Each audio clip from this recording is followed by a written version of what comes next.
लखनऊ हत्याकांड की कहानी निचले स्तर पर हो रहे भ्रष्टाचार को उजागर करती है। ये कहानी कट्टरपंथियों की सोच को बताती है।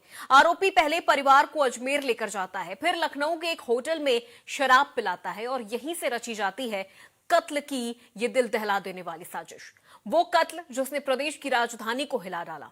शराब के नशे में आरोपी अरशद ने अपने ही परिवार को मौत की नींद सुला दी। आरोपी ने कुछ के मुंह में कपड़ा डालकर दुपट्टे से गला दबाया और कुछ की कलाई ब्लेड से काट दी। इस खूंखार काम में उसके पिता ने भी उसकी मदद की। इसके बाद अरशद ने पिता को रेलवे स्टेशन पर छोड़ दिया और खुद थाने में जाकर सरेंडर कर दिया। आरोपी ने जो कबूल किया है वो सिस्टम और कट्टरपंथियों की पोल खोलता है। दरअसल आरोपी ने इस हत्याकांड के लिए बस्ती वालों को जिम्मेदार ठहराया है। अरशद का आरोप है कि बस्ती वाले उसका घर छीनना चाहते थे। इसके लिए उसने आवाज भी उठाई, लेकिन किसी ने नहीं सुनवाई की। आरोप गंभीर है। ऐसे में सवाल उठता है, कट्टर सोच पर आखिर कब फाइनल चोट? क्या मुस्लिमों पर कट्टरवाद भारी है? 5 लोगों की मौत का जिम्मेदार कौन है? सिस्टम कमजोर, प्रहार होगा पुरजोर। किसी भी जमीन पर वक्फ कब्जा कर सकता है। आज के कार्यक्रम में इसी मुद्दे पर हम चर्चा करेंगे, मेहमानों से भी जुड़ेंगे, तमाम सवालों के जवाब भी उनसे लेने की कोशिश करेंगे। अस्सलाम वालेकुम, मेरा नाम मोहम्मद असद है। आज बस्ती वालों की वजह से उनसे थक हार कर आज मजबूरी में हमने सब ने पूरी फैमिली ने एक कदम उठाया है। आज अपने हाथ से अपनी बहनों को और अपने आप को मारा है मैंने। जी, जब पुलिस को एक वीडियो मिले तो आप एक बात जानिए, इस सब चीज़ों की जिम्मेदारी बस्ती वाले हैं। उन्होंने हमारे घर छीनने के चक्कर में न जाने कितने कितने हम लोग जुल्म करे। हमने आवाज़ उठाई लेकिन हमारी किसी ने न सुनी आज तक। इसलिए मजबूरन आज हमें 10-15 दिन हो गए फुटपाथ पर सो रहे हैं, ठंड में भटक रहे हैं। हम बच्चों को ये नहीं चाहते बच्चे ठंड में भटकें। हमारा घर इन्होंने छीन लिया है। मकान के पेपर्स हमारे पास हैं और जो हम मंदिर का नाम करना चाहते थे, अपना धर्म परिवर्तन करना चाहते थे, इसलिए हमने इसके कागज़ सारे अपने पास रखे हुए हैं। पुलिस को एक वीडियो मिले तो लखनऊ पुलिस से, योगी जी से ये गुजारिश है कि इन जैसे मुसलमान कहीं मत छोड़ो आप। लखनऊ के नाका थाना क्षेत्र के चारबाग इलाके में शरणजीत होटल है, जहां पर एक ही परिवार के 5 सदस्यों की 5 महिलाओं की हत्या कर दी गई। इस पूरे मामले में पुलिस ने भी एक युवक को हिरासत में लिया है, अरशद नाम बताया जा रहा है। उसके अलावा एक उसका पिता जो बदर है वो संभवतः अभी फरार है, जिसको लेकर पुलिस तलाश रही है। ये भी कहा जा रहा है कि 5 लोगों की हत्या है वो इस पूरे होटल कमरे में की गई है। क्या कुछ पूरा घटनाक्रम किया, इसको लेकर पुलिस तफ्तीश कर रही है। ये वो चारबाग का रेलवे स्टेशन है, जिसके सामने जस्ट सामने बिल्कुल ये होटल है और ये पूरा भीड़भाड़ का इलाका है। यहाँ पर 24 घंटे आवागमन होता है, रात भर दुकानें खुली रहती है और निश्चित तौर पर सुबह तड़के जब ये घटनाक्रम की जानकारी पुलिस को मिली है, जिसके बाद पुलिस मौके पर पहुंची है और पुलिस तफ्तीश कर रही है इस पूरी घटना को लेकर। ये बताइए यहाँ पर क्या जानकारी हुई, क्या घटना हुई यहाँ पर? हम अभी आए हैं। क्या पता क्या चला आपको यहाँ पर? यहाँ 5 मर्डर हुए ये पता लगा बस। कैसे क्या हुआ था? कुछ आप ही लोग बताया, वही से पता चला हमको। ये 5 लोग कौन थे, कुछ पता चल पाया इनका? नहीं। बिल्कुल, ये दुकानदार है यहाँ पर और पूरी रात यहाँ पर दुकानें खुली रहती हैं और यहाँ पर लोगों का आवागमन भी रहता है निश्चित तौर पर। ये बताइए कि यहाँ पे क्या जानकारी मिली आपको, यहाँ पे होटल में क्या हुआ है? सर, हमें सुबह जानकारी हुई, जब वो पुलिस आई तब जानकारी हुई। क्या पता चला? कि कुछ लोग मर गए हैं। बाकी ये जानकारी हुई कब मरे क्या हुआ नहीं जानकारी। क्या देखा क्या आपने? लाश को निकालते हुए देखा है बस, और कुछ नहीं देखा। बॉडियां रही होंगी? 5 बॉडी थी। 5 लोग। और उसके बाद बस। पुलिस ने किसी को अपने साथ भी ले गई अपने साथ? नहीं, कुछ नहीं। पुलिस कितने बजे यहाँ पर आई होगी? पुलिस लमसम 5 या 6 बजे, 5 बजे तक आ गई। 5 बजे आ गई। हाँ, और अधिकारी पुलिस के और अधिकारी भी आए थे? बस, और कोई जानकारी नहीं। और अधिकारी भी आए थे पुलिस के? हाँ, अधिकारी तो कोई आए थे, जितने अधिकारी थे सब आए थे भाई। DSP से लेके कोई बचा नहीं है। बाकी और जानकारी सर जो है वही बता रहे। तो चलिए सीधे बड़ी बहस की शुरुआत करते हैं। हमारे मेहमानों से भी एक करके आपका परिचय करवा देते हैं। रत्नेश मिश्रा, नेता बीजेपी, हमारे साथ जुड़ चुके हैं। रत्नेश जी, आपका बहुत स्वागत है। आचार्य प्रमोद मिश्रा, हिंदू धर्म गुरु, हमारे साथ जुड़ चुके हैं। आचार्य जी, आपका भी बहुत स्वागत है। शोएब अंसारी, मुस्लिम स्कॉलर, हमारे साथ जुड़ चुके हैं। शोएब जी, आपका भी बहुत स्वागत है। और पंकज रस्तोगी, वरिष्ठ पत्रकार, हमारे साथ जुड़े हैं। पंकज जी, आपका भी बहुत स्वागत है। सबसे पहले चर्चा की शुरुआत शोएब जी मैं आपसे करना चाहती हूँ। सबसे पहले तो नव वर्ष की आपको ढेरों बधाई दे दूं, लेकिन आज जो इस मुद्दे पर देखिए हम चर्चा कर रहे हैं ये बहस का मुद्दा नहीं है, ये सोचने का मुद्दा है, ये मंथन करने का मुद्दा है कि क्या किसी परिवार के साथ इतनी ज्यादा ज्यादती हो जाए कि उस परिवार के एक सदस्य को अपना पूरा परिवार ही खत्म करना पड़ जाए, वो भी तब जब देश नए साल के जश्न में डूबा है। वो व्यक्ति धर्म परिवर्तन करना चाहता था, वो व्यक्ति अपने परिवार को मंदिर के लिए सौंपना चाहता था, अपने घर को मंदिर के लिए सौंपना चाहता था, लेकिन बस्ती वालों ने इतना परेशान कर दिया कि उस शख्स ने अपनी मां और अपनी 4 बहनों की हत्या कर डाली। देखिए मैडम, सबसे पहले तो मैं बता दूं आपको कि शोएब सिद्दीकी नाम है मेरा, तो थोड़ा चेंज कर लें, शोएब अंसारी आपने कहा। और मैं सबसे पहले अपने हिंदुस्तान वालों को सभी को हैप्पी न्यू ईयर बोलता हूँ। अब आप देखिए मैडम, यहाँ पे जो बारीकी आई अरशद साहब की, अरशद ने बहुत खूबी से इस काम को अंजाम दिया और बचने के लिए उसने मामले को मोड़ दिया। अब आप देखिए अरशद का चाल चलन जो था, जो सुनने में आ रहा, अरशद का चाल चलन अच्छा नहीं था। उसकी वालिदा खासकर परेशान थी, वालिद परेशान थे, और उसकी जायदाद वगैरह जो थी वो उसके बहन के नाम कर दी गई थी। वो इस बात को जहन में रखे हुए था। फिर आप देखिए मोहल्ले में जाहिर सी बात क्या होता है, अगर किसी का बेटा या बेटी खराब होते हैं तो अगल बगल के मोहल्ले वाले लोग जो होते हैं भी उसके माँ बाप के साथ रहते हैं, उस बच्चे को समझाने की कोशिश करते हैं। फिर इसने जो है साजिश रची। साजिश रचने के बाद आप बताइए कि ये लखनऊ का ना रहने वाला, ना अजमेर शरीफ का रहने वाला, इतनी कितनी खामोशी और मोहब्बत से अपने माँ बाप को पहले अजमेर शरीफ ले गया, मैं बहनों के साथ, और अजमेर शरीफ में जियारत कराने के बाद फिर इसने वापसी लखनऊ में करी। वो भी लखनऊ का वो हॉट जगह है चारबाग पे नाका, वहां से होटल लिया और वहां पे उसने उस चीज को अंजाम दिया। अब बताइए, इस हिंदुस्तान में जहाँ औरतों को दैविक दर्जा जाता है, माँ हो या बहन हो, कैसे उसने अपने बहनों का कत्ल किया, अपनी माँ का कत्ल किया, और उसमें उसके वालिद साहब भी शरीक रहे। अब चूंकि इसने, देखिए इसमें मैडम बहुत गहरी बात यह है कि इसने ये जो साजिश रची, अब इसने सोचा कि हमें बचना कैसे है। अब बचने के लिए इसने एक वीडियो लॉन्च कर दिया। लॉन्च करने के बाद अब ये अपना बचने के लिए एक समुदाय को फंसा रहा है कि वो हमें जिद कर रहे थे, मैं हिंदू बनने जा रहा था, मैं मंदिर को देने जा रहा था। इस तरह की इतनी छोटी मनगढ़ंत कहानी इसलिए रची कि बचने की कोशिश कर रहा है। इसने वो काम किया है, अगर आप सोचिए, दिल दहलाने वाला इससे काम किया है। मेरी गुजारिश रहेगी मुख्यमंत्री जी से भी और कोर्ट से भी, फास्ट ट्रैक कोर्ट में रख के इसको जल्द से सजा दी जाए। और चूंकि ये बचने के लिए इसने मोड़ हल्का सा रुख मोड़ा है, जान रहा है इस वक्त जो माहौल हिंदुस्तान का साथ यूपी का चल रहा है, एक समुदाय को लग रहा है कि हर मामले को टारगेट किया जा रहा है, तो इसने अपने बचने के लिए बहुत खूबी से मूवमेंट दे दिया। लेकिन शोएब साहब, जी। एक चीज जो आपने कहा कि ठीक है, इसने खुद को बचाने के लिए, अपने बचाव में उसने ये वीडियो जारी कर दिया जिसमें उसने कहा कि बस्ती वाले उसे परेशान कर रहे थे। लेकिन शोएब साहब देखिए, 5 कत्ल किया है उसने। अब वो चाहे कोई भी बहाना दे, चाहे वो कोई भी इसके पीछे की वजह बता दे, बचने वाला तो वो है नहीं। खुद जाके उसने सरेंडर भी किया है। देखिए बिल्कुल जाहिर से सरेंडर किया है, जान रहा था कि अगर पकड़े जाएंगे तो होता काउंटर हो जाए। देखिए ये मसला यहाँ पर यह है कि इसने इतना बड़ा हादसा अंजाम दिया है, अंजाम देने के बाद इसने अगर अपने आप को सरेंडर कर दिया, कोई बात नहीं, ठीक है सरेंडर किया है, लेकिन इसको सजा जो है सजाए मौत की ही मिलना चाहिए, और क्योंकि दूसरों के नजीर पेश हो। लेकिन इसने अपने बचने के लिए, आप देखिए, पूरी कौम को झोंक दिया। इसने कहा मुसलमान ऐसे होते हैं, मुसलमान वैसे होते हैं। अरे कैसी बात कर रहे हो यार, मुसलमान ने हिंदुस्तान में जान दी और देता रहेगा। हर जात बिरादरी में कुछ अच्छे कुछ बुरे होते हैं। इसने बचने के लिए रणनीति मैडम बनाई है, ऐसा कुछ नहीं है। आप बताइए कितने यहाँ पे धर्म परिवर्तन होते हैं। अगर मुस्लिम हिंदू होता है या हिंदू मुस्लिम होता है, तो अगर जबरदस्ती उसको धर्म परिवर्तन किया जाता है तो हमारी सरकारें उस पर एक्शन लेती हैं, उन पर सजा होती है, उनको मुकदमा लिखा जाता है। अगर कोई अपने मर्जी से हो रहा है तो वो डीएम को दरखास्त देता है, इसके प्रोसेस है। लेकिन इसने बचने के लिए, करने के लिए कि सरकारी गवाह बन जाए या उम्र कैद में हो जाए, इसकी सिर्फ मंशा, देखिए ये चार्जर इसका अच्छा था नहीं, शराब वराब पीता था, और इसकी माँ ने जो जायदाद थी कि घर की जायदाद खराब ना हो, अपनी बेटियों का नाम कर दिया। अब आप बताइए इसने बहनों का कत्ल किस अंदाज से किया, गला घोटा, ब्लेड या आरी से गले काटे, नसें काटी, किस तरह इसने कत्ल किया। आप देखिए हैरत की बात है। मेरी गुजारिश रहेगी कि इसने फास्ट ट्रैक कोर्ट में मुकदमा चला के इसको सख्त सजा दी जाए।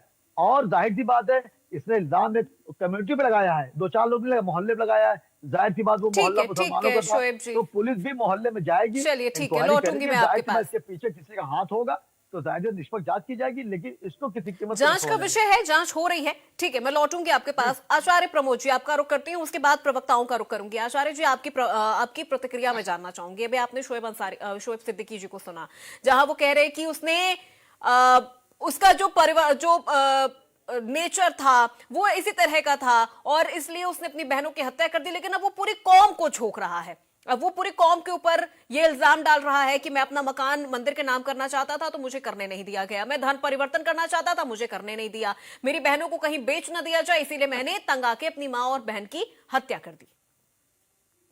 बिल्कुल मैडम, इनको मैंने सुना शोएब साहब को, और प्रश्न जो आपका है इसका सटीक उत्तर निकलता सबसे पहले जो हमारे देश के सभी वासी हैं, देशवासियों को बहुत सारी नव वर्ष की मंगल कामना, शुभकामना, अनंत कामना, उज्जवल भविष्य की मंगल कामना है।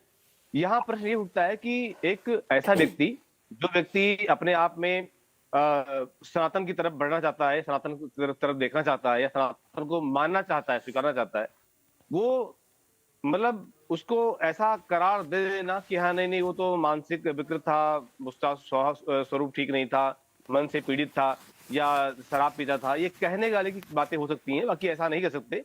दूसरी बात ये है कि जो दबाव वाली बातें हैं कि पूरा समुदाय दबाव देता था, मैम ये सही है।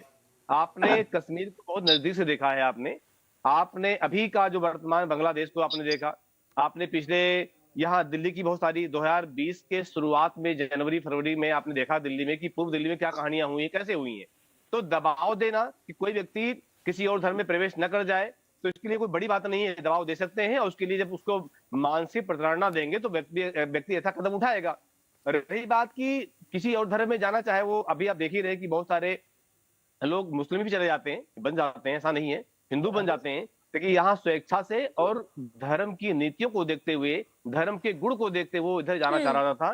तो उसने जो आरोप लगाया कि हाँ हमारी कौम है, कौम के लोगों ने हमें प्रताड़ित किया, दबाव डाला, तो इसमें कोई दो राय नहीं हो सकती। ये सत्य है कि हाँ दबाव दिया होगा, क्योंकि हम वर्तमान में देख रहे हैं, बांग्लादेश को देख रहे हैं, वर्तमान में भारत को देख रहे हैं, वर्तमान बहुत सारी चीजों को देख रहे हैं, तो कोई बड़ी बात नहीं है दबाव देना है, दबाव दिया गया होगा, क्योंकि ये इसमें पीछे रहते नहीं है कि हाँ कोई व्यक्ति सही तरीके से कुछ अच्छा करना चाह रहा हो, सही काम करना चाह रहा हो, तो उसके लिए।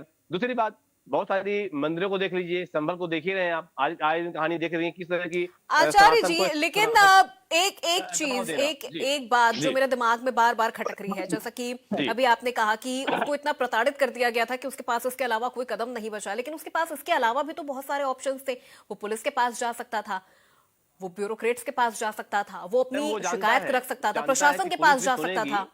ठीक बात है, ठीक आप कह रहे हैं, ठीक आपका, पुलिस भी जब तक सुनेगी तब तक तो यहाँ पर कुछ कर डालेंगे लोग, कहाँ छोड़ने वाले हैं। अब कभी छोड़ा कोई, मतलब कोई सही रास्ता पे जाना चाहे तो कहाँ जाने देते हैं, जाने देते हैं क्या? आपको लगता है ऐसा होगा? जब तक पुलिस के पास या कहीं और जाते तब तक तो कुछ कौम कुछ और कर देती, कुछ और निर्णय ले लेती। तो उसको लगता है कि इस तरह से मानसिक पीड़ा इतना बढ़ा दिया गया कि उसको ऐसा निर्णय लेना पड़ा, उसकी मजबूरी आ गई कि हाँ क्या करते हैं, कोई रास्ता दिख नहीं रहा था उसको कि पुलिस के पास जाएंगे, प्रशासन के पास जाएंगे तो समय तो लगेगा, कि वहां पे एक सिस्टमैटिक तरीके से काम होता है। तो इस वजह से उसको ये निर्णय लेना पड़ा, कौम के दबाव की वजह से। कौम के दबाव की वजह से उसे ये निर्णय लेना पड़ा, मां और 4 बहनों की हत्या करनी पड़ी। रत्नेश मिश्रा जी, आपने वो वीडियो भी सुना होगा जिसमें आरोपी ने खुद सब कुछ कबूल कर लिया है। उसने ये कहा है कि हमें योगी जी जीते जी नहीं, लेकिन हमें मरने के बाद इंसाफ दिलवाइएगा, ऐसे मुसलमानों को मत छोड़ना, मकान के पेपर मेरे पास है, मकान को हम मंदिर के नाम करना चाहते थे, धर्म परिवर्तन करना चाहते थे। योगी जी से गुहार लगाई है आरोपी ने कि ऐसे मुसलमानों को मत छोड़ना, हम धर्म परिवर्तन करना चाहते थे लेकिन हमें करने नहीं दिया गया, इस वजह से मजबूरन मां और 4 बहनों की हत्या कर दी मैंने। देखिए अपूर्वा जी, आपको और साथी पैनलिस्टों को और देश की जनता को मेरी तरफ से जय श्री राम जी। अपूर्वा जी, देखिए अगर कोई व्यक्ति पीड़ित है और तो उसे कानून की मदद लेनी चाहिए।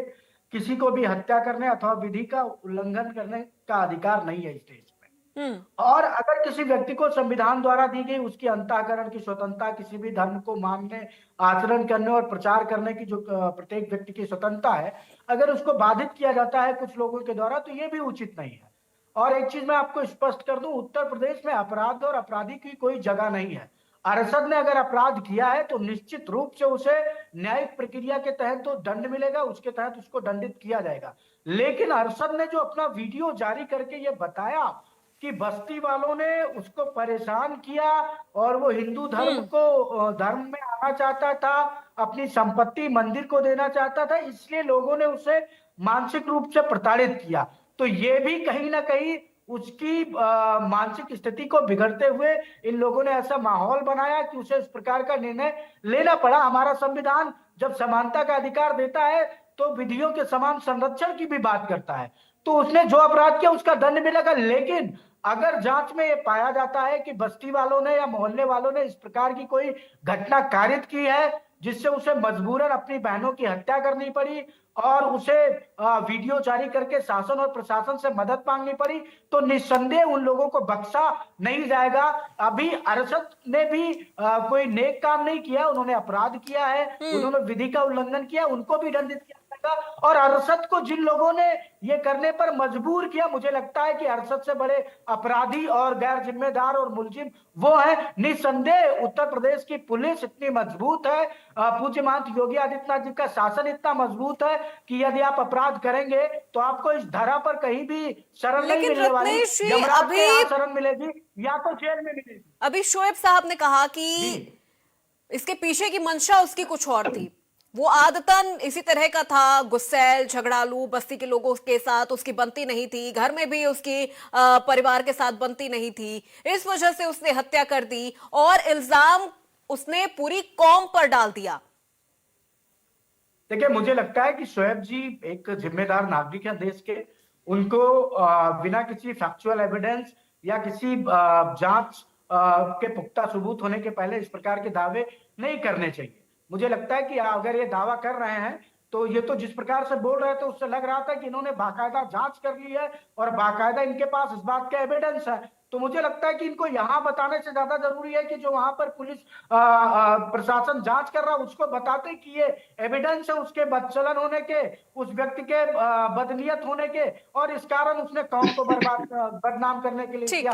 मुझे लगता है राष्ट्रीय टीवी चैनल पर बैठकर इस प्रकार की बचकाना बातें नहीं करनी चाहिए, इससे व्यक्ति के बयानों का हल्कापन नजर आता है। जांच हो रही है। ठीक है रत्नेश जी, लौटूंगी मैं आपके पास। पंकज रस्तोगी जी का रुख कर लेती हूँ, उसके बाद भूदेव शर्मा जी का भी रुख करूंगी। प्रवक्ता कांग्रेस हमारे साथ जुड़ चुके हैं। भूदेव जी, आपका बहुत स्वागत है। आऊंगी मैं आपके पास। एक प्रतिक्रिया मैं पंकज जी से लेना चाहूंगी। पंकज जी, वरिष्ठ पत्रकार हैं आप, राजनीति से इतर अगर देखा जाए तो इस पूरे मामले को किस तरह से आप देखते हैं? एक मामूली सा युवक जिसने एक इतनी बड़ी साजिश रची, 5 हत्या कर दी उसने, मां और 4 बहनों की, जिसमें उसका साथ उसके पिता ने दिया, पिता को स्टेशन छोड़कर आया और खुद पहले वीडियो जारी करता है, अपराध कबूल करता है और उसके पीछे की वजह बताता है कि धर्म परिवर्तन करना चाहता था, नहीं करने दिया गया। बस्ती वालों ने इतना परेशान कर दिया कि उसने अंततः अपनी बहनों और मां की उसने हत्या कर दी और खुद उसने जाके सरेंडर कर दिया।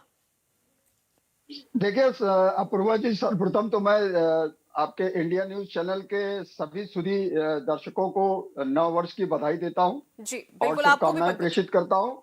और दूसरी बात ये समझ लीजिए कि राजस्थान में जब कांग्रेस की सरकार थी तो हम लोगों ने सब लोगों को भी देखा है कि उन्होंने किस तरह से दर्जी के नाम पे जाते हैं और उसके बाद उसका सर काट देते हैं, सर कलम कर देते हैं। तो वो भी जनमानस ने, भारतीय जनमानस ने देखा है।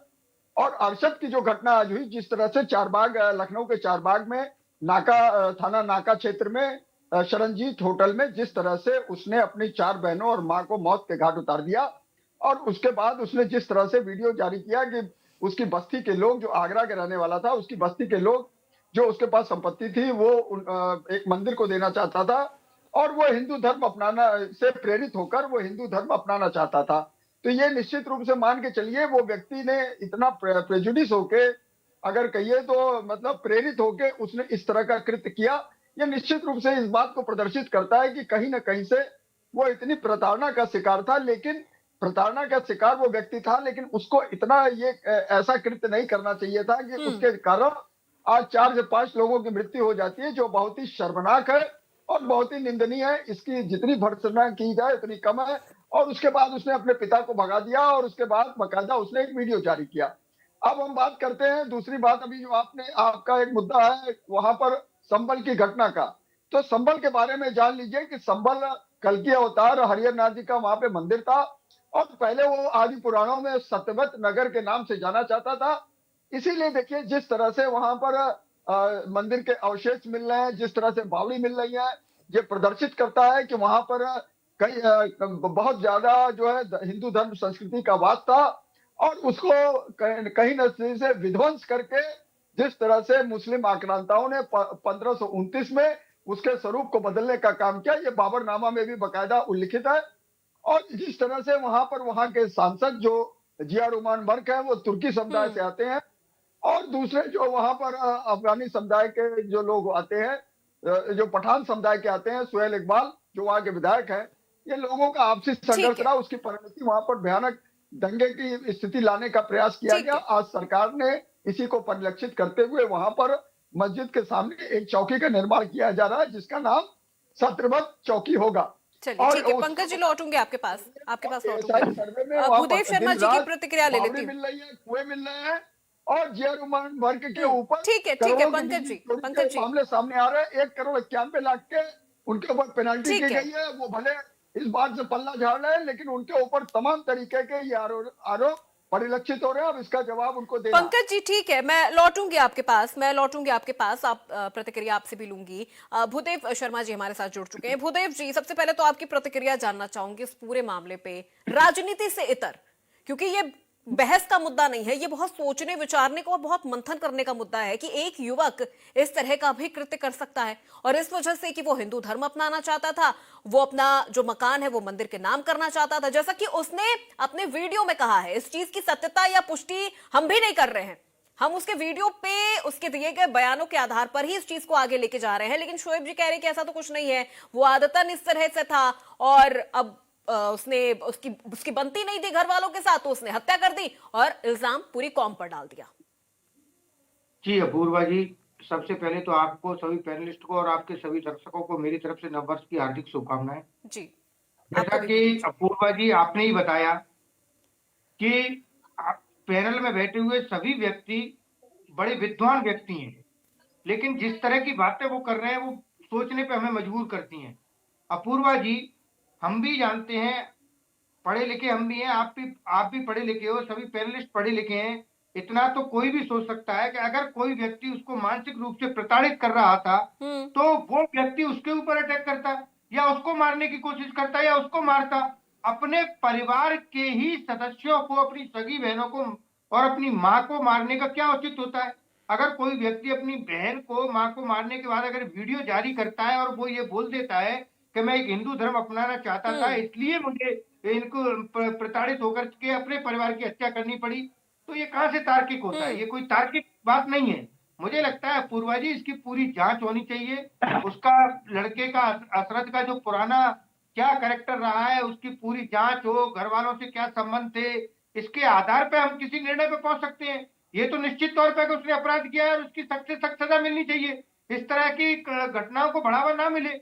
लेकिन दो समुदायों के बीच में किसी एक ऐसे व्यक्ति के कहने से कि जिसने अपने परिवार के ही लोगों को जान से मारा हो, उनके कहने पर दो समुदायों के बीच कोई ऐसे तनाव ना होता है, उससे पहले हमें इसकी तय में जाना चाहिए, जांच करनी चाहिए, तब हमें ये मानना चाहिए कि हाँ ये सही है या गलत है।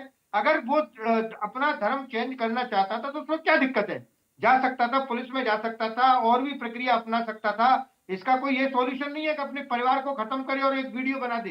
तो पूर्वा जी, मैं निश्चित तौर पर कहता हूं ऐसे व्यक्ति को सख्त से सख्त सजा मिले, और जो जांच हो सकती है और उसकी जांच की तह तक जाए, क्योंकि ये दो धर्मों की ऊपर की बात है कि एक धर्म उसको हिंदू धर्म अपनाने नहीं दे रहा था, जिससे लोगों के मन में किसी तरह की भावना पैदा ना हो। लेकिन भूदेव जी, उसने पूछताछ में ये बताया कि उसे डर था कि अगर उसे कुछ हो गया तो उसकी माँ और बहनों का क्या होगा, इसलिए उसने मारने का उनको फैसला कर लिया। अपूर्वा जी, क्या उसे, अगर आज वो जब योगी जी से गुहार लगा रहा है, तो क्या ये गुहार वो पहले नहीं लगा सकता था? अपने परिवार को मारने के बाद में उसका डर खत्म हो गया है? या उसे उत्तर प्रदेश की पुलिस पे, उत्तर प्रदेश के कानून पे भरोसा नहीं था? मुझे आज योगी जी पर भरोसा हो रहा है, उससे पहले ये भरोसा नहीं था। ये किस तरह की बेतुकी बातें हैं? वही मैं बोल रहा हूँ पूर्वा जी कि एक वीडियो के आधार पर हम उस तय तक नहीं पहुंच सकते। उसकी पूरी जांच होने दीजिए कि आखिर वो इस तरह का उसने इस तरह का कृत्य क्यों किया, और जो वीडियो भी उसने जारी किया है वो क्यों किया है। और मैं निश्चित तौर पर कहता हूं कि अगर उत्तर प्रदेश की पुलिस अच्छे से काम करेगी तो निश्चित तौर पर इसकी तह तक जा सकती है। ठीक है। लेकिन आज कहा जाता है उत्तर प्रदेश की पुलिस के बारे में कि पहले लोगों को पुलिस से ही डर लगता है। हमारे यहाँ तो एक कहावत चलती है कि अपराधियों में डर, आमजन में विश्वास। लेकिन आजकल तो ये हो गया है उत्तर प्रदेश में कि अपराधियों में विश्वास और आमजन में डर। पता नहीं किसी निरपराधी ठीक है को भी भूदेव जी, कहाँ पर लौटूंगी मैं आपके पास। पुलिस देती है। रत्नेश जी तो का रुख कर निश्चित लेती तौर हूँ, उसके पर बाद मुझे लगता है शोएब जी पुलिस मैं आपके को पास इसकी तह आऊंगी। तक जाना रत्नेश जी चाहिए। कुछ कहना चाह रहे हैं, बहुत देर से आपने हाथ खड़ा कर रखा है, क्या कहना चाह रहे हैं, क्या जवाब देना चाहेंगे भूदेव जी के इस पूरी प्रतिक्रिया पर? देखिए अपूर्वा जी, जो वीडियो अरशद का सामने आया उसमें उसने सीधे सीधे क्लेम किया है कि अगर वो कुछ ऐसा करता है, उसके साथ कोई दिक्कत होती है तो ये लोग उसकी माँ और बहनों को बेच तक देंगे, ये उसने क्लेम किया उस वीडियो में। तो अगर कोई व्यक्ति इतना अपराध करने के बाद इस प्रकार की बातें क्लेम कर रहा है तो मुझे लगता है कि वैधानिक तौर पर उसकी भी बातों की जांच होनी चाहिए। अगर उसमें सत्यता है तो बिल्कुल होनी चाहिए। दूसरी बात जो हमारे भूदेव शर्मा जी ने कही कि अपराधियों में भय और अपनों में विश्वास, ये उत्तर प्रदेश पुलिस इसको कर रही है भैया। अपराधियों में पूरा भय है और लोगों में पूरा विश्वास है। उसी का कारण है कि उत्तर प्रदेश में आज सारे अपराधी जो हैं वो अगर अपराध करते तो मैं तो खुले तौर पे कहता हूं उत्तर प्रदेश में अपराध करोगे तो इस धारा पर तो आपको कहीं शरण नहीं मिलने वाली है। अगर कहीं शरण मिलेगी तो या तो जेल में या तो यमलोक में, दो ही जगह है जहां से आपको उत्तर प्रदेश पुलिस से शरण मिल सकती है। आज उत्तर प्रदेश में लोगों का विश्वास कानून व्यवस्था और जनता में बना हुआ है। और ये तो राजस्थान से आते हैं ना, गहलोत जी मुख्यमंत्री थे ना, तब कहा जाता था सरतन से जुदा का नारा लग रहा था भैया। तब क्या विश्वास बन रहा था क्या? आप ही की सरकार में उस टेलर की हत्या कर दी गई, उसका वीडियो जारी हुआ, उससे विश्वास बन रहा था क्या? अरे कितना मुस्लिम तुष्टीकरण के लिए बचाव करेंगे?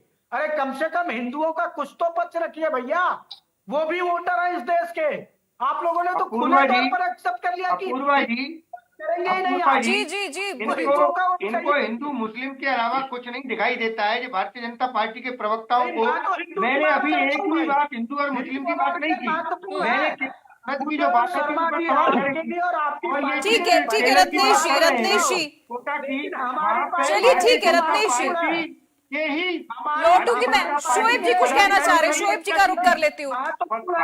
रत्नेश जी, भूदेव जी, ठीक है, आप दोनों से सवाल होंगे मेरे, आप दोनों से सवाल होंगे, आप दोनों जवाब दीजिएगा, लेकिन अपनी अपनी बारी में दीजिएगा सर, कहीं राज नहीं खुल जाए, अपनी अपनी बारी में जवाब दीजिएगा। भूदेव जी ठीक है, मैं आपके पास लौटूंगी, शोएब जी का रुख कर लेती हूँ, उसके बाद हमारे साथ और भी पैनलिस्ट है। शोएब जी देखिए, तू मैं तो आपसी चलती रहेगी, लेकिन अब यहाँ पे जो ये मेन मुद्दा है कि क्या ये युवक कट्टरपंथ से परेशान था, कट्टरवाद से परेशान था, वो धर्म परिवर्तन करना चाहता था, लेकिन उसके कौम के लोग उसे ऐसा करने नहीं देना चाहते थे, उसके मकान पे हड़पना चाहते थे, उसकी बहनों को बेचना चाहते थे, ऐसा उसने इस वीडियो में जिक्र किया है।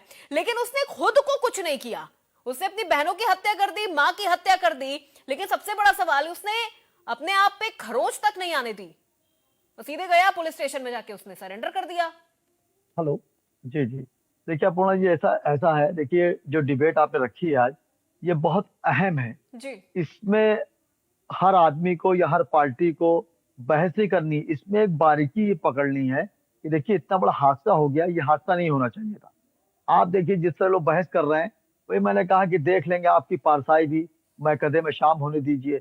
जैसे उस लड़के ने कहा कि मैं अपना घर मंदिर को देना चाहता था, मैं प्रशासन के पास जाना, अभी एक साहब ने कहा कि वो प्रशासन के पास जाता तब तो देर हो जाती। अरे आप कैसी सर बात कर रहे हैं, प्रशासन के पास जाता फौरन एक्शन लिया जाता, लेकिन उसने क्या किया, प्रशासन के पास नहीं गया, उसकी रणनीति दूसरी थी।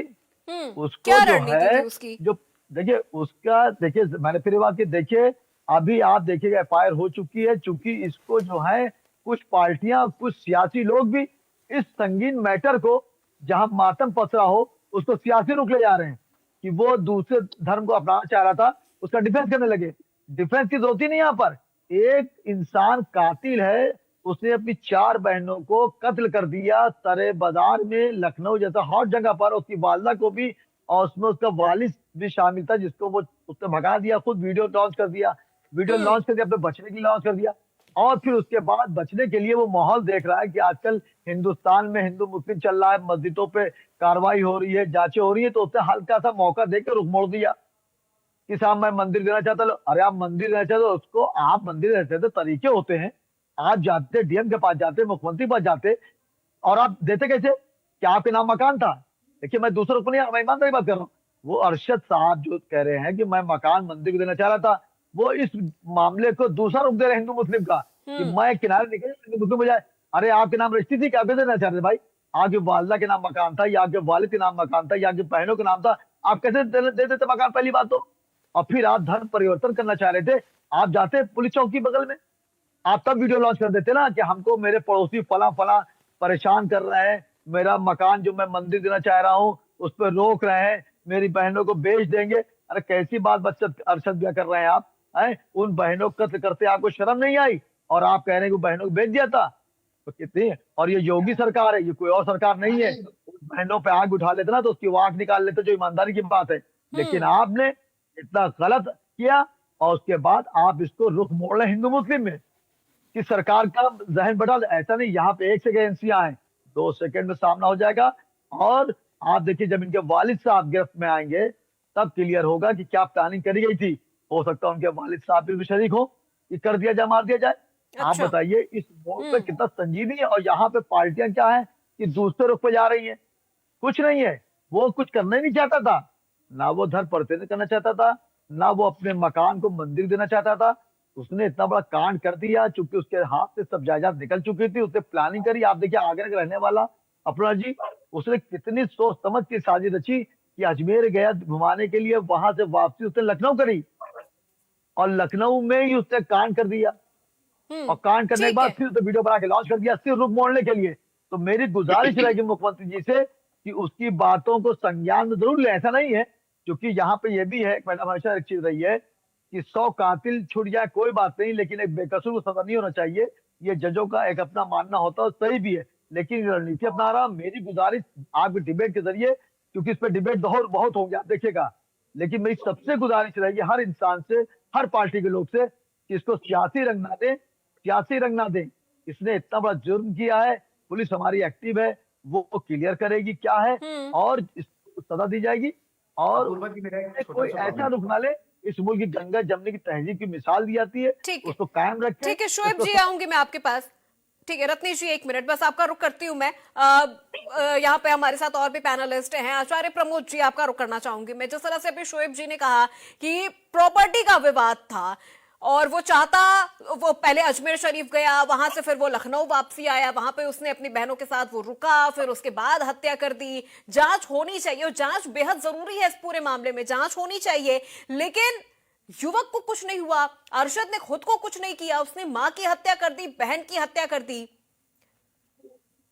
बिल्कुल अपूर्वा जी, जब व्यक्ति मानसिक रूप से पीड़ित होता है तो 2 बातें हो सकती हैं कि कई बार आदमी पीड़ित होकर के अपने आप का नुकसान करता है, स्वयं की हत्या कर लेता है, या अपने आप को कर लेते नुकसान कर लेता है। लेकिन कई बार ऐसी परिस्थितियां देखी भी गई हैं और होती भी हैं कि सामने जो भी उसका, एक बात तो कही ना कि अगर मेरे रहने के बाद या अगर हमने धर्म परिवर्तन किया, ऐसा कुछ किया तो हमारी बहनों को बेच देंगे, या ऐसी घटना हो सकती है। तो कहीं ना कहीं ऐसी मन में शंका रही होगी कि हाँ ऐसा हो सकता है, और ये शंका उसकी जायज भी है, क्योंकि यहाँ होता भी रहा है पहले। तो इसलिए उसने ऐसा निर्णय लिया कि हाँ शायद ऐसा होता है, या ऐसी धमकी दी गई होगी समूह की तरफ से, समुदाय की तरफ से, इसलिए ऐसा निर्णय लिया उसने। और एक बात ये कि जांच वाली बात, देखिए अपराध तो हुआ है, अपराध नहीं महाअपराध हुआ है जिस तरह से उसने किया है। और इतने लोगों की मतलब जान गंवा देना, चले जाना आसान बात नहीं है। जांच में ये ज्यादा दिन समय नहीं है, सरकार योगी जी की तो है उत्तर प्रदेश में, बहुत ज्यादा समय नहीं है, बहुत जल्दी इसका एक कहावत है कि दूध का दूध पानी का पानी हो जाएगा, ये प्रत्यक्ष होगा। देखिए ये जो शंकाएं हैं हर किसी की, जैसे चाहे शोएब साहब बैठे हैं या रत्नेश मिश्रा जी बैठे हैं, भूदेव जी बैठे हैं, सबका अपना अपना एक मत है, अपना विचार है, और विचार ही हम भी कह रहे हैं, हर कोई विचार ही तो दे रहा है। देखिए ये कहीं ना कहीं ये निकल के आएगा कि एक मानसिक प्रताड़ना की वजह से उसको ऐसा करना पड़ा है, क्योंकि अपने आप को न करना और परिवार को हटा देना, तो कहीं ना कहीं उसको दबाव में आकर के उसको ऐसा करना पड़ा है। इसमें 2 राय नहीं है, ये एक ही राय आएगी। और ये मुझे लगता है कि जब निर्णय आएगा तो निर्णय लगभग यही आएगा कि ऐसा दबाव की वजह से, समूह के दबाव की वजह से सबको करना पड़ा है। जी जी समूह के दबाव की वजह से उसको ऐसा करना पड़ा। पंकज जी, क्या उसके बिल्कुल। पास इसके अलावा और कोई ऑप्शन नहीं था? जो गुहार वो अब लगा रहा है योगी जी से, योगी सरकार से, कि उन मुसलमानों को न छोड़ा जाए जो उसे प्रताड़ित कर रहे थे, उसके मकान पे कब्जा करना चाहते थे या उसकी बहनों को बेचना चाहते थे, क्या ये गुहार वो पहले नहीं लगा सकता था?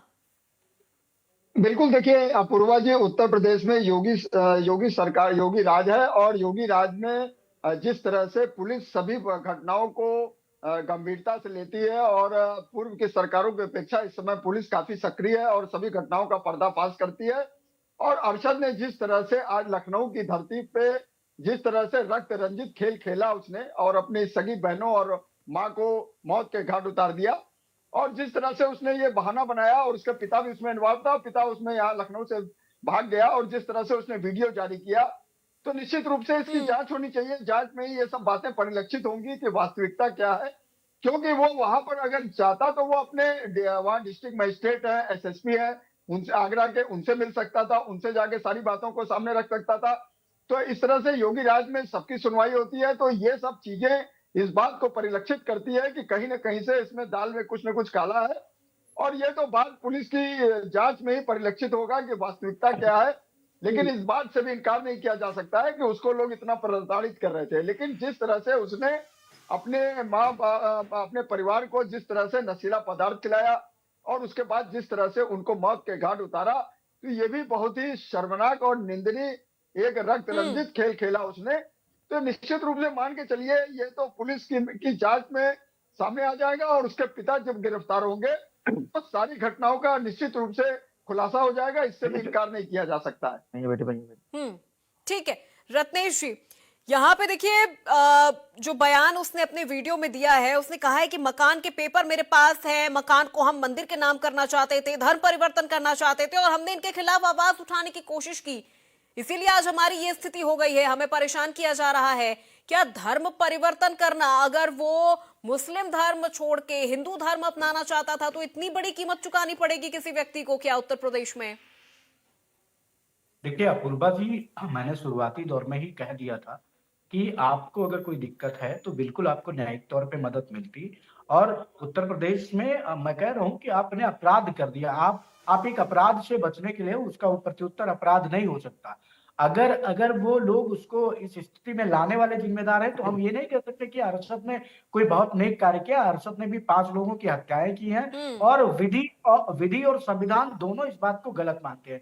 क्योंकि भारतीय जनता पार्टी और हमारे पूज्यमान्य योगी आदित्यनाथ जी महाराज संविधान में विश्वास करने वाले लोग हैं। हम लोग संविधान के मुताबिक शासन चलाने वाली पार्टी से बिलोंग करते हैं। हमारे लिए संविधान केवल लहराने और दिखाने की पुस्तक मात्र नहीं है। हमारे लिए संविधान उस भावना के स्तर पर जिसको हम अंगीकृत, आत्मर्पित और अधिनियमित करने वाली भावना के साथ काम करते हैं। अरशद ने गुनाह किया है, अरशद को बिल्कुल सजा मिलेगी। लेकिन अगर मैंने कहा कि अरशद को अगर ये प्रकार की परिस्थितियां हैं, जांच में ऐसे कोई साक्ष्य मिलते हैं, तो बिल्कुल अरशद को इस घटना तक अंजाम करने के लिए मजबूर करने वाले लोगों के खिलाफ भी कार्रवाई की जाएगी। एक चीज और अपूर्वा जी, अभी शोएब जी ने कांग्रेस पार्टी को खुद ही आईना दिखा दिया कि ये उत्तर प्रदेश है, यहाँ पर अगर बहन बेटियों पर निगाहें डालोगे तो आपकी आंखें निकाल ली जाएगी। ये कोई बहुसंख्यक वर्ग का हिंदू नहीं कह रहा है, ये एक अल्पसंख्यक वर्ग का व्यक्ति ही कह रहा है, जो कांग्रेस पार्टी को बहुत कायदे से उनके प्रवक्ता और उनके नेता को समझ में आ जाना चाहिए कि भैया ये उत्तर प्रदेश है, और ये अल्पसंख्यक वर्ग का व्यक्ति कह रहा है। मतलब कि अल्पसंख्यक वर्ग भी अब ये मानता है कि योगी जी की शासन व्यवस्था चुस्त और दुरुस्त है। और शोएब जी को तो मैं बहुत बहुत धन्यवाद देता हूँ कि उन्होंने निष्पक्षता से इस बात को स्वीकार किया। नहीं तो बहुत सारे लोग पार्टीगत विचारधाराओं से और अपने निजी हितों से इतने बंध गए हैं कि वो सच्चाई को भी स्वीकार करने से भागते हैं, जैसे कांग्रेस के मित्र भाग रहे हैं। चलिए ठीक है भूदेव जी, 5 की हत्या, लेकिन 14 दिन पहले उसने ऐलान कर दिया था कि हम मुस्लिम धर्म का त्याग करेंगे, हिंदू बनेंगे, श्री राम मंदिर जाएंगे, सारी जायदाद ट्रस्ट को सौंपता हूं। क्या उत्तर प्रदेश में मुस्लिम धर्म छोड़ के हिंदू धर्म अपनाने की ये सजा है? अपूर्वा जी, अभी बीजेपी के प्रवक्ता कुछ बोल रहे थे, लेकिन बड़े दुर्भाग्य की बात है कि बिना सोचे समझे कुछ चीजों को बोला जाता है, और मुझे लगता है कॉमन सेंस भी होता है। अगर अरशद अपनी बहनों को, माँ को लेकर के पहले अजमेर जाता है, फिर लखनऊ जाता है, अगर उसे इतना डर था तो उनको लेकर के पहले योगी जी के पास जाता। जैसे अभी अपने एक पैनलिस्ट साथी कह रहे थे कि अभी किसी के भी पास जाता, मजिस्ट्रेट के पास जाता, सहायता मांगता, ये कौन सा तरीका है कि उनकी हत्या कर दी जाए। और अगर ये रत्नेश जी जैसे बोल रहे हैं कि उत्तर प्रदेश की पुलिस है, तो मैं तो कहता हूं कि अरशद ने खुद इनको आईना दिखा दिया कि उनको उत्तर प्रदेश की पुलिस पर, उत्तर प्रदेश के मुख्यमंत्री जी पर भरोसा ही नहीं है कि अगर हिंदू धर्म अपनाता है तो उसकी बहनों को भेज दिया जाएगा। उसके डर से उसने अपनी बहनों का कत्ल कर दिया। जब ये रत्नेश जी बोल रहे हैं उस हिसाब से तो ये हुआ। मैं अपूर्वा जी बार बार बोल रहा हूं कि इस तरह के व्यक्तियों की मानसिक हालात किस प्रकार के हैं और वो क्या चाहते हैं। कहीं समाज में, कहीं प्रदेश में किसी तरह की कोई घटना घटित ना हो, आपसी धर्मों में, समुदाय में लड़ाई झगड़े ना हो। इससे ये है कि उसकी जांच की जाए और ऐसे मानसिक रूप से प्रताड़ित व्यक्तियों को प्रति सख्त से सख्त कार्रवाई की जाए। मैं ये नहीं कहता कि ये क्या है कि वहां क्या हुआ कि वो हिंदू धर्म अपनाना चाहता था इसलिए हुआ कि क्या, जो भी अगर उसके अंदर कुछ भी है उसकी पहले जांच की जाए और उसको सख्त से सख्त सजा दी जाए। और मैं आपको विश्वास दिलाता हूं कि वो निश्चित तौर पर एक मानसिक पीड़ित ही होगा जो इतने निर्मम हत्या अपने परिवार के लोगों की कर सकता है, अपनी बहनों की, अपनी माता की। एक माता जो जन्म देती है वो उसे मार सकता है, तो उस व्यक्ति पर कैसे विश्वास किया जा सकता है। वो क्या हिंदू धर्म अपनाएगा जो अपनी माता की हत्या कर देता है, जो अपनी पूजनीय बहनों की हत्या कर देता है। वो तो हिंदू धर्म में आने लायक ही नहीं है। क्या हिंदू धर्म ये सिखाता है क्या? अपूर्वा जी बताइए मुझे। उस पर बांग्लादेशी होने का भी आरोप लग रहा था भूदेव जी। ऐसा उसने कहा है कि बांग्लादेशी होने का हम पर झूठा आरोप लगा है, हम धर्म परिवर्तन करना चाहते थे लेकिन किसी ने हमारी मदद नहीं की, 13 दिनों से हमने कुछ खाया नहीं, आखिर में जाके ये कदम उठाया। वहाँ का प्रशासन, वहाँ की सरकार जिम्मेवार है कि अगर उनकी किसी ने मदद नहीं की, अगर उसकी किसी ने मदद नहीं की, प्रशासन जिम्मेदार है और वहाँ की सरकार जिम्मेवार है। ठीक है रत्नेश जी, इसी सवाल के साथ मैं आपका रुख करूंगी लेकिन एक छोटा सा रिएक्शन शोएब सिद्दीकी जी का लेना चाहूंगी मैं। शोएब जी, बांग्लादेशी होने का भी आरोप लग रहा था। ये कैसा समाज है, कैसी कौम में वो रह रहा था कि उसके खुद के कौम के लोग उसमें बांग्लादेशी होने का आरोप लगा रहे थे और उसको कह रहे थे कि वो बांग्लादेशी है, जबकि उसका कहना है कि हम लोग बदायूं के रहने वाले हैं, हम पर झूठा इल्जाम लग रहा था। अपना देखिए, अब आप देखिए इसी डिबेट में कई तरह की बातें आ रही हैं। एक तरफ कुछ पार्टियां उसके डिफेंस में आ रही हैं, फिर बांग्लादेशी वाली बात भी आ रही है। नहीं, डिफेंड तो कोई नहीं कर रहा। देखिए उसने अपराध किया है, डिफेंड तो उसे कोई नहीं कर रहा, लेकिन वो इस लेवल तक पहुंचा कैसे?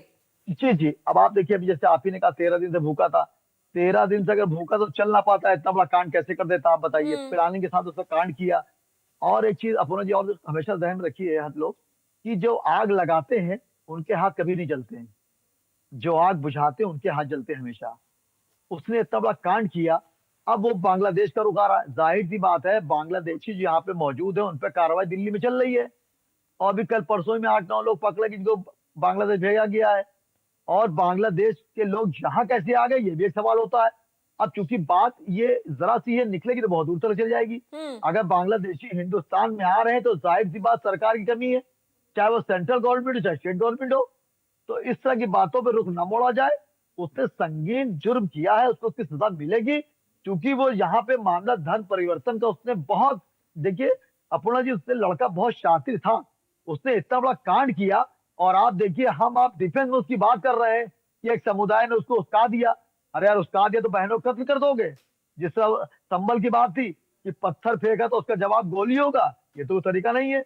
अगर आपको कोई उस्का रहा है, योगी सरकार कह रही है 24 घंटे हम बहन बेटियों को रक्षा कर रहे हैं, आप सरकार के पास जाते, आप 112 नंबर मिलाते। संभल में तो तुर्की और पठान समुदाय ने आपसी संघर्ष किया शोएब जी। देखिए सर, अरे सर मैंने तुर्की और पठान समुदाय का आपसी संघर्ष था।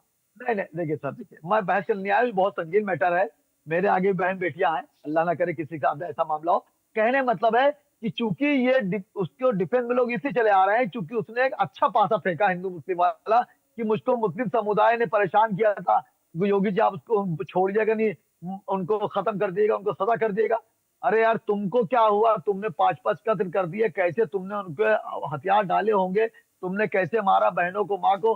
तुम अपने बचने के लिए समुदाय को फंसा दे रहे हो कि मैं चला जा रहा हूँ, एक समुदाय हिंदू मुस्लिम छोड़ जाए। तो मेरी गुजारिश सबसे रहेगी, हर पार्टी से रहेगी, हर लोगों से रहेगी, ये मैटर जो है बजाय सियासी रोटी सेकने के इस पे सोचने वाली बात है। और जाहिर सी बात योगी सरकार बहुत सख्त है, वो पता करेंगी किसने उसकाया है, तो वो भी जांच होगी। लेकिन इनके वालिद साहब का इसमें खेल है और इस लड़के खेल है।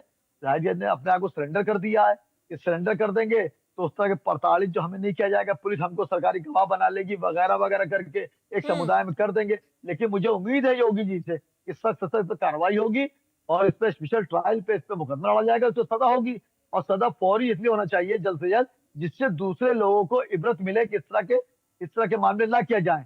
और एक ठीक है शोएब जी, आऊंगी मैं आपके पास। पंकज रस्तोगी जी, एक क्विक रिएक्शन आपका, उसके बाद रत्नेश जी मैं आपका रुख करती हूँ। देखिए यहाँ पर शोएब माफ कीजिएगा, अरशद ने यहाँ पर कहा है कि भूमाफियाओं का भी उसने जिक्र किया है।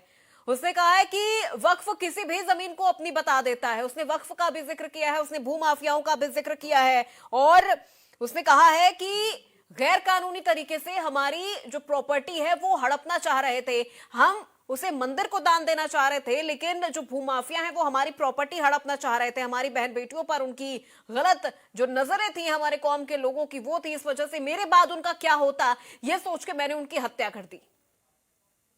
प्रशासनिक तौर पर कहां इसकी फेलियर देखा जाए?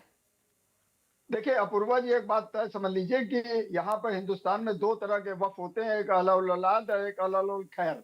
और जो बहुत से लोग ऐसे होते हैं जो अपनी प्रॉपर्टी को जिंदा रहते मतलब अपने अलाउल औलाद कर देते हैं कि जिससे आगे चल के उनके वंश के लोग उसके मुतवल्ली बने और उसकी देख रेख करें और समाज के लोगों के काम आए। और दूसरे इस तरह के लोग होते हैं जो वक्फ बोर्ड को दान कर देते हैं और वक्फ उसका स्वामित्व अधिकारी हो जाता है और उस तरह का कृत्य करता है। लेकिन अरशद ने जिस तरह की बात कही है तो ये भी सब जांच का विषय है। गहनता से जांच में ही ये सब सारी चीजें परिलक्षित होंगी। अब अरशद ने तो संगीन अपराध किया, इससे इनकार नहीं किया जा सकता। और निश्चित रूप से मान के चलिए जिस तरह से उसने कहा है कि उसकी बस्ती के लोगों ने उसको उकसाने का काम किया और बस्ती के लोग उसको प्रताड़ित कर रहे थे, लेकिन इसका ये मतलब नहीं है कि वो अपनी चार बहनों और माँ को बस्ती के लोग प्रताड़ित कर रहे थे, उकसा रहे थे, लेकिन इसका ये मतलब नहीं कि वो किसी की हत्या कर दी। रत्नेश जी, एक फटाफट एक फाइनल कमेंट आपसे लेना चाहूंगी। पुलिस इस पहुंच तक निश्चित रूप से पहुंचेगी। ठीक है पंकज जी। रत्नेश जी, एक क्विक रिएक्शन आपका इस पूरे मामले पर। क्या आगे होना चाहिए, क्या कार्रवाई होनी चाहिए, क्या प्रशासनिक फेलियर उसमें देखा जाए? देखिए अपूर्वा जी, मैं ये नहीं मानता कि ये प्रशासनिक फेल्योर है, क्योंकि अगर आज देश के सबसे चुस्त दुरुस्त पुलिस व्यवस्था वाले प्रदेशों की बात करेंगे तो उसमें मुझे लगता है कि उत्तर प्रदेश नंबर 1 पे लोगों के द्वारा कहा जाएगा। पॉलिटिकल पार्टियां भले कहें या ना कहें, जनता ये मानती है कि उत्तर प्रदेश की पुलिस बहुत ही बेबाकी और बड़ी ही निष्पक्षता से काम करती है। दूसरी बात, जो आपने वक्फ की बात की, तो देखिए वक्फ बोर्ड ने जिस प्रकार से इस्लाम के भारत में आने के पहले वाली परिसंपत्तियों पर भी दावा किया, उससे वक्फ की नियत और वक्फ बोर्ड की शक्तियों के अनियमित और असंवैधानिक प्रयोग की बातें सामने निकल आ रही है। इसलिए हमारी सरकार ने वक्फ बोर्ड के प्रावधानों को पुनः समीक्षा करके उसमें जो युक्ति प्रतिबंध या बदलाव करने की बात की है, उसके लिए बिल पेश किया है। वो अभी ज्वाइंट पार्लियामेंट्री कमेटी में है। उससे जैसे ही बात आएगी तो वक्फ को कहीं ना कहीं उन चीजों के लिए मुक्त किया जाएगा जो उसको अनैतिक तौर पर शक्तियां दे दी गई हैं। तो वक्फ बोर्ड में तो बदलाव होने जा रहा है। देखिए वक्त इतनी इजाजत दे रहा है आज की इस बड़ी बहस के लिए। बहुत शुक्रिया रत्नेश जी आपका, भूदेव शर्मा जी आपका भी, आचार्य प्रमोद मिश्रा जी, शोएब अंसारी जी और पंकज रस्तोगी जी, बहुत शुक्रिया आप सबका हमारे साथ इस बड़ी बहस में, इस चर्चा में शामिल होने के लिए। देखिए मामला बहुत ही संवेदनशील है। एक युवक जिसने अपनी मां और 4 बहनों की हत्या कर दी अपने पिता के साथ मिलकर, पिता को उसने फरार कर दिया और उसके बाद खुद एक वीडियो जारी करता है और आरोप लगाता है अपनी ही कौम पर कि वो धर्म परिवर्तन करना चाहता था, हिंदू धर्म अपनाना चाहता था, अपने घर को मंदिर के नाम करना चाहता था, लेकिन उसके ही कौम के लोग उसको ऐसा करने से रोक रहे थे, उसे परेशान प्रताड़ित कर रहे थे। और इस कदर वो प्रताड़ित हो गया कि उसको ये लगने लगा कि अगर उसे कुछ हो गया तो उसके बाद उसकी मां और बहनों का क्या होगा। जिसके बाद उसने लखनऊ के एक होटल में अपनी मां और बहनों की निर्मम तरीके से हत्या कर दी, वीडियो जारी किया और सरेंडर कर दिया। अब ये पूरा मामला कौन सा मोड़ लेता है, कौन सा राजनीतिक मोड़ लेता है, ये आने वाला वक्त ही बताएगा। तो फिलहाल बड़ी बहस में मेरे साथ बस इतना ही। प्रदेश की तमाम खबरों के लिए आप देखते रहिए इंडिया न्यूज उत्तर प्रदेश उत्तराखंड।